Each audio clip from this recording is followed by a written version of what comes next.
talk about aliens, the UFO control group, and a timeline for alien interaction with the secret program. So get in here. This is Jack with Cosmic Road. I talk about UFOs and the paranormal. Please hit like and subscribe and let me know what you think in the comments below. This may be one of the most important videos I've ever done. In my interview with Mike Herrera the other day, he suggested that the UFO cover-up might have been going on since the 1800s. And that is backed up by my own research. And it was in the early 1900s that the giant bones began disappearing, or did disappear. George Knapp, in his interview with Joe Rogan, suggested that the UFO stuff was before Area 51, organized out of Creech Air Force Base in Indian Springs, Nevada, which is south of Area 51, where it is now. But, after Roswell, Area 51 was established, and then it moved on to Area 51. George Knapp then talks about Alfred O'Donnell, who was a director of EG&G, which managed Area 51 in the 50s. And Alfred O'Donnell told a story of a live being recovered from a crash, presumably Roswell, although I don't think we know specifically which crash. Is this EB or EB1, the being that Linda Moulton Howe talks a lot about?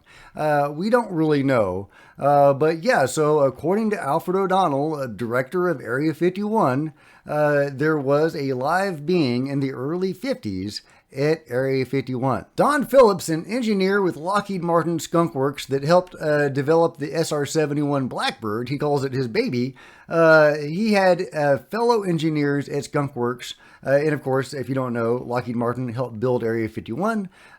He says his fellow engineers were working with beings, developing a training device in the early 60s or even late 50s for pilots to learn to fly their own UFOs. So, so it looks like we were working with beings. It's unclear if those beings were captive of some sort of alien retention program or if they were free, but they were coordinating with us and working with us, seemingly of their own volition, to help us fly our own UFOs or UFO-like vehicles. And there are also several different whistleblowers that point to alien involvement at Area 51, and I've gone over several of those on the channel. But one of these examples is Don Phillips in this amazing information that he waited until the end of his life to share. That timeline works out pretty well because it was in the 60s that people began seeing UFOs flown by human beings, such as the Eddie Laxton encounter. That's the UFO he saw piloted by human beings. Now here is a little cartoon made on his encounter. I think it's pretty cute.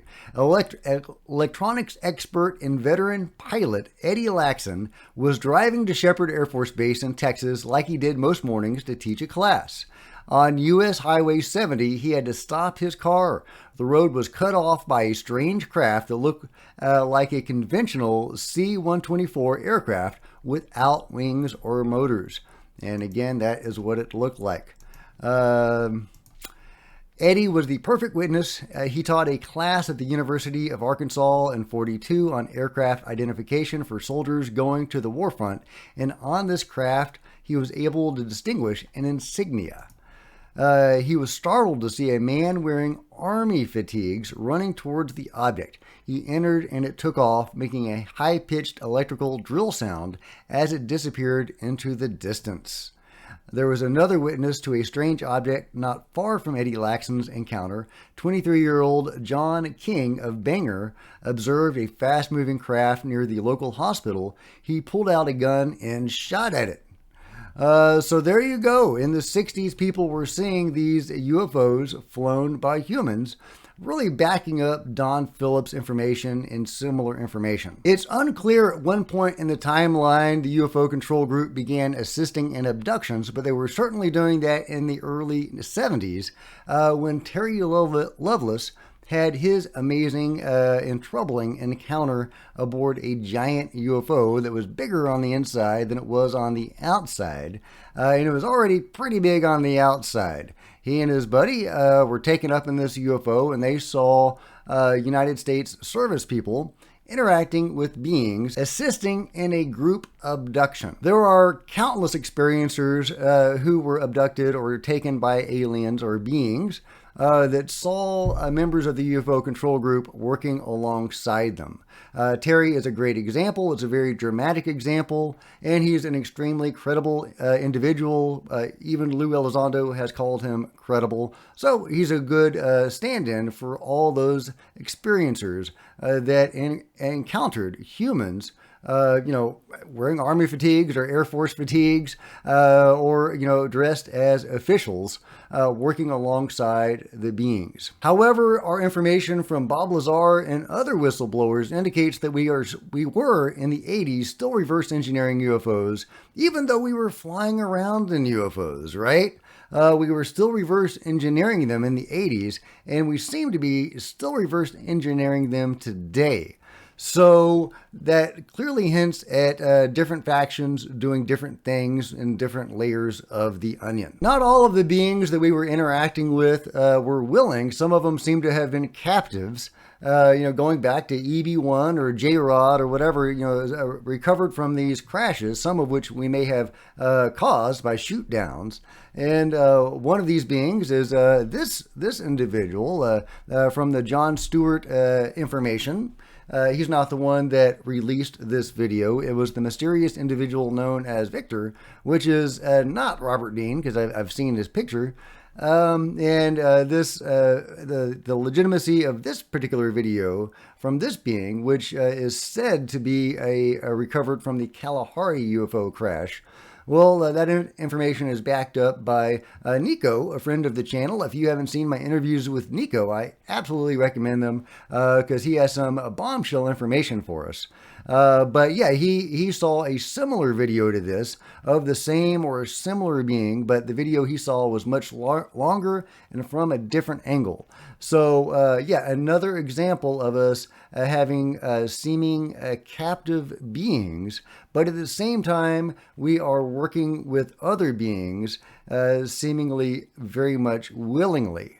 So, is this being right here of an enemy race and the beings we're working with of a friendly race? Or are we possibly working with the bad guys and shooting at the good guys?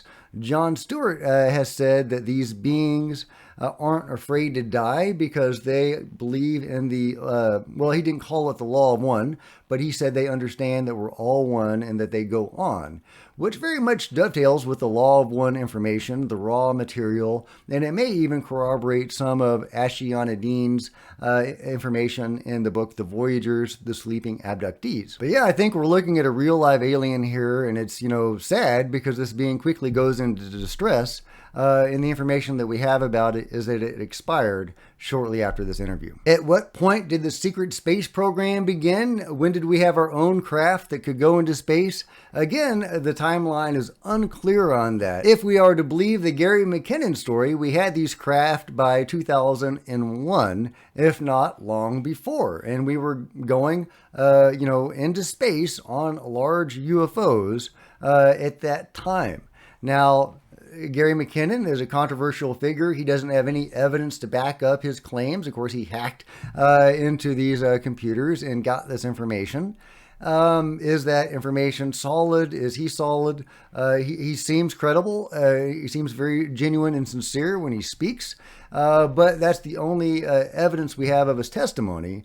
There are various other sources of information on the secret space program. Some of them are more legit than others. Corey Goode, for example, is probably not a great source of information. But then you get to people like Mike Herrera, who is talking about us having our own UFOs and going into space to such an extent that the service people aboard those vehicles are bored by going into space. And I told him it was my life's ambition to be bored going into space. So there you go, a quick, rough rundown of alien interaction with the UFO control group and the development of our own UFOs leading to us going into space ourselves. What are we doing in space? Why are we assisting in abductions? Why are we shooting at some UFOs and working with others? Are we working with the good guys? Well, we're assisting in abductions with with them. Is that good? Well, we don't know the agenda behind the abduction program, do we? Some people think it's to upgrade us. Some people think these beings created us and they are continually tweaking us over time to some ultimate fruition, right? So, maybe that's the case. I guess that's the best case scenario for the abduction phenomenon. Maybe even spiritually attuning us or something like that. So, but, there's also the David Jacobs information as well, that the abduction phenomenon is more sinister. So I don't know which way the pendulum swings. Maybe there's different factions doing different things. Who knows? Either way, it seems like a very important part of what is going on, and it is something that the UFO control group is working on. But that's just my take, guys. Let me know what you think about all this in the comments below. And if you've enjoyed this video, please give me a big thumbs up. I sure would appreciate it. Smash the subscribe button and the bell to be notified of future videos. You don't want to miss a thing. Join me on social media, Facebook and Twitter, links below. Love to see you guys there. If you wanted to support Cosmic Road in an even bigger way, please consider grabbing a coffee mug or a t-shirt in the merch store below, or by becoming a channel member, because channel members are rock stars. I really appreciate you guys' support. Thank you. Meanwhile, there are plenty of other videos on the channel, and I'll see you guys next time. This is Jack with Cosmic Road, signing out.